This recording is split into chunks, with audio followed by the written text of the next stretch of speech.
Well, my name is Robin Crofut-Brittingham, and this is my new exhibition at the Berkshire Botanical Garden. The majority of this exhibition is all of the illustrations from my first book, which is called the Illuminated Book of Birds, and showcases birds from all over the world.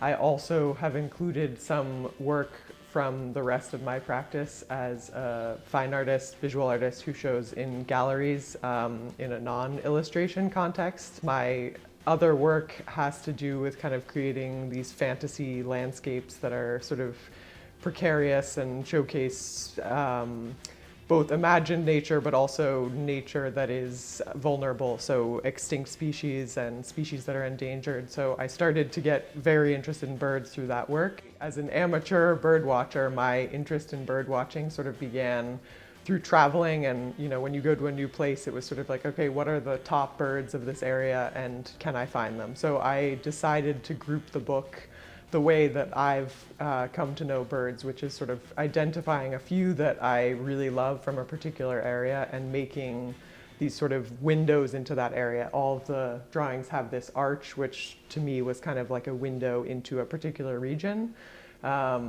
And then in the book, there's little facts and mythological curiosities about each bird. And I was really interested in how different birds are culturally significant to different places, and also, when you have the same bird that's from different regions and how its mythology or its cultural significance can be extremely different depending on the area.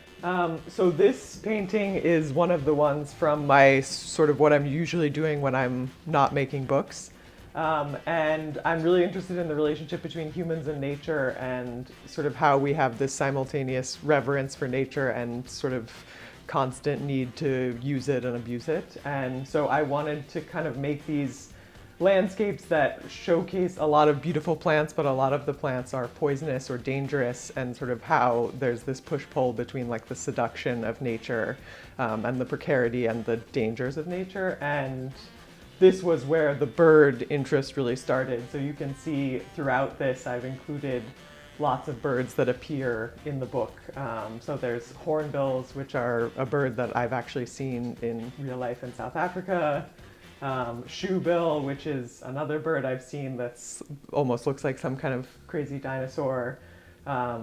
Storks, all sorts of birds hidden throughout. And the reason that these are sort of filled with so much minutia is I really want people to go up to them and look for things, which sort of reflects my desire in life for people to sort of spend more time looking at nature and seeing things in the minutia of nature.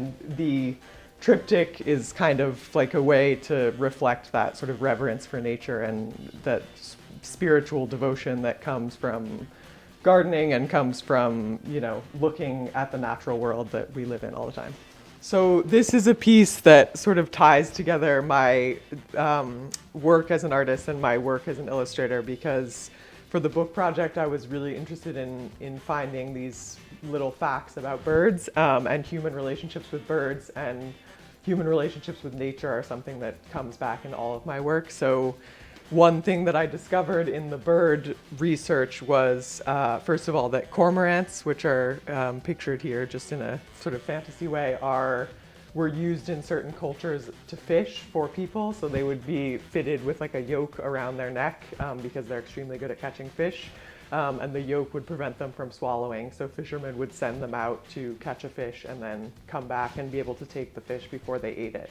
So little things like that where humans are manipulating nature, or cultures where there's been these like manipulations of nature, but particularly tied to birds, were really intriguing to me. And then also I have all these references to falconry in a few of my paintings, but falcons with the hoods over their heads, which are used for training, and then these are all peregrine falcons flying around.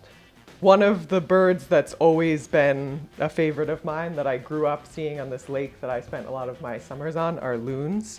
So they've started to turn up a lot in my work, partially just because I love them and I find them so like mystical and magical, but also because a lot of my work alludes to natural disasters, or sort of like a cleansing of the earth through disaster. And I found out that in a lot of mythology, Native American mythology and Ojibwe mythology, loons are seen as this kind of messenger between different worlds because they go above and below the water and they have this mystical call. So I started incorporating them into this work that I was making that's sort of about an imaginary flood, because they sort of hold that place in mythology as a creature that's like coming back in the antediluvian world to sort of as a messenger from the previous world, and I really liked that idea.